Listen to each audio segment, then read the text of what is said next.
안녕하세요. 다산 부동산 파트너 대표 공인중개사 서미라입니다. 어느덧 2024년도 마지막이 다가왔습니다.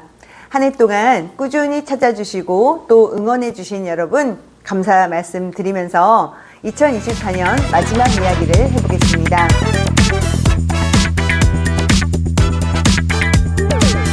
요즘 여러분들의 관심사는 무엇입니까? 전국도 뒤숭숭한데 여러 가지 경기 상황이 몹시 좋지가 않습니다. 경기는 바닥을 치고 있고요. 아니 사실 바닥일지 더 지하실로 파고 들어갈지조차 알 수 없는 불황의 여파가 우리 사회에 전방위적으로 미치고 있습니다. 한은이 2025년 통화신용정책 운영 방향 보고서에서 내년 기준금리를 더 내리겠다라고 예고를 했습니다. 어지간해선 금리에 대한 방향성을 미리 언급하지 않는 한은의 전력으로 비추어 봤을 때 금리 인하 예고는 꽤나 이례적인 일입니다. 그만큼 우리나라의 경기 상황이 좋지 않다는 이야기인데요. 기업들의 글로벌 경쟁력이 떨어지는 가운데 내수 경기가 부진한 데다 정치적 불확실성이 겹치면서 이러다 제2의 IMF가 오는 것 아니냐라는 말이 나올 정도로 경제가 몹시 어렵습니다. 한은의 발표 이후 달러와 환율이 그야말로 급등하는 상황까지 왔으니까요. 달러 환율이 오른다는 것은 원화 가치가 떨어진다는 것과 같은 말이죠. 그래서 자산 리밸런싱에 대해서 꾸준히 언급드렸었습니다. 현재는 적금의 시대가 아닙니다. 미국 주식 투자로 달러를 보유하든 실물 금을 비축을 하든 비트코인을 사든 자산의 효율적 분배가 필요한 시기다라고 생각되어집니다. 부동산 시장도 6개월째 좋지 못합니다. 대출 규제 칼바람에 매수 심리가 꺾였고 정치 불안에 계절적인 비수기까지 겹쳐서 그 어느 때보다 추운 겨울을 보내고 있습니다.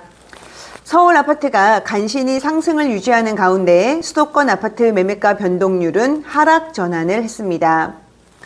수도권 집값은 올 5월부터 29주 연속 상승하다 12월 들어 2주 연속 보합세를 기록하더니 결국 하락 압력을 버티지 못했는데요.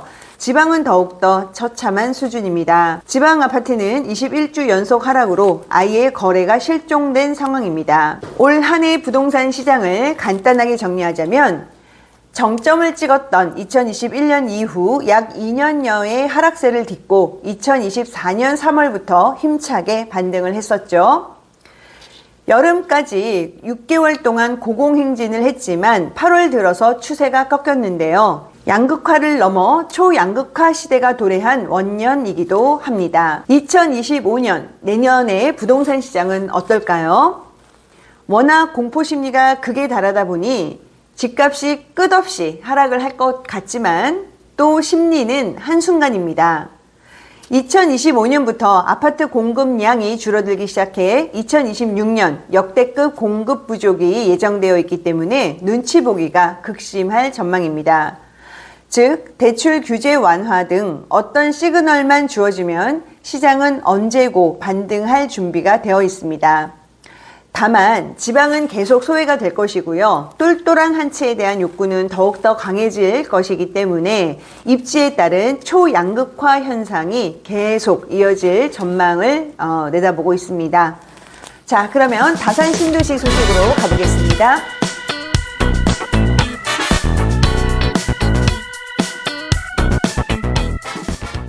한 주간 다산 신도시 아파트 실거래가가 정리되어 있는 매매, 전세, 월세 표를 보실 건데요. 그 중에 유의미한 거래가 있어서 한번 언급을 해드리겠습니다.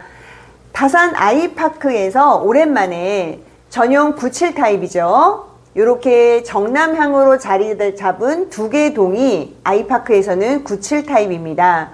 2403동의 고층의 97 타입이 10억 2,500만 원의 실거래가가 올라왔습니다. 다산 아이파크는 바로 옆에 중학교, 초등학교, 고등학교가 아주 작은 왕복 2차선 도로에 접한 완벽한 학습권입니다. 롯데캐슬과 더불어 중심 상업지역하고도 굉장히 가까운 거리를 보여주고 있죠. 그래서 항상 높은 시세를 유지하면서 거래가 이루어지는 단지 중에 하나입니다. 오랜만에 아이파크의 실거래가 소식이었고요. 그리고 지난주에도 다산 신도시에서는 거래 소식이 있었습니다. 이제 막 거래가 된 소식이라 실거래가에는 아직 올라오기 전인데요. 다산 이편은 세상 자이 아파트입니다. 제가 지금 몇 주째 연속해서 다산 이편은 세상 자이의 거래 소식을 말씀을 드리고 있는데요. 지난주와 지지난주에는 이쪽에 출입구 쪽에 있는 3502동과 3503동 물건의 84 타입의 거래였는데요. 이번에는 이쪽 3509동이었습니다. 3509동의 남서양 물건으로 10층 아래의 물건이긴 했지만 일정 층이 보장이 되는 층이었어서 굉장히 편안한 초록초록한 예쁜 정원뷰와 함께 시원하게 뚫려있는 전망이 돋보이는 물건이었습니다. 여기에 있는 물건이 9억에 나와 있었던 물건이었는데요. 8억 8천에 거래가 되었습니다.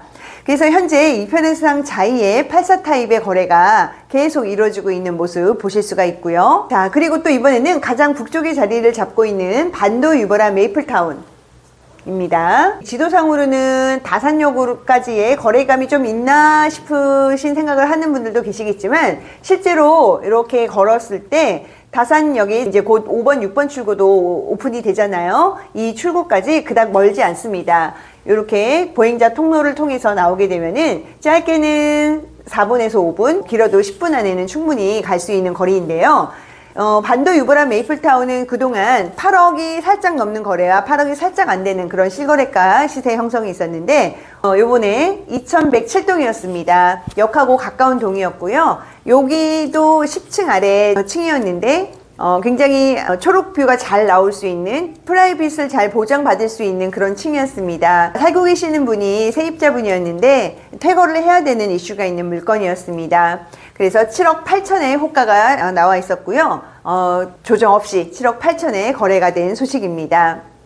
현재 거래량이 줄어들면서 부동산 시장이 멈췄다, 올 스톱이다 라는 이야기가 많이 나오고 있는 가운데 다산 신도시는 특징적인 모습을 보여주고 있습니다. 아주 강력한 하방 경직성을 보여주고 있는데요. 즉, 지금 거래량이 없어서 하락 추세로 들어가는 분위기라고 느끼시겠지만은 일정 금액에서는 거래가 이루어지고 있는 모습이 지금지구도 마찬가지고요. 진건지구에도 마찬가지로 계속 이어지고 있습니다. 그래서 이 모습의 흐름이 올 12월이 이제 마무리가 되면서 내년 1월에 넘어가면서부터도 계속 이어질 것으로 예상을 하기 때문에 각 단지별로 나와 있는 여러 가지의 상황들이 있는 금매 정보라든지 그런 물건들에 대한 정보를 또 면밀하게 파악을 해보시는 여러분들이 되시길 바라겠습니다. 자, 그러면 매매 전세 월세 실거래가 정리되어 있는 표를 한번 보시도록 하겠습니다.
오늘 준비한 소식은 여기까지입니다. 연말 연초를 맞아서 가족 여행을 준비를 해서 휴가를 다녀오게 됐습니다. 휴가 잘 다녀온 다음에 또 내년에 새로운 모습으로 여러분들 찾아뵙도록 하겠습니다. 감사합니다.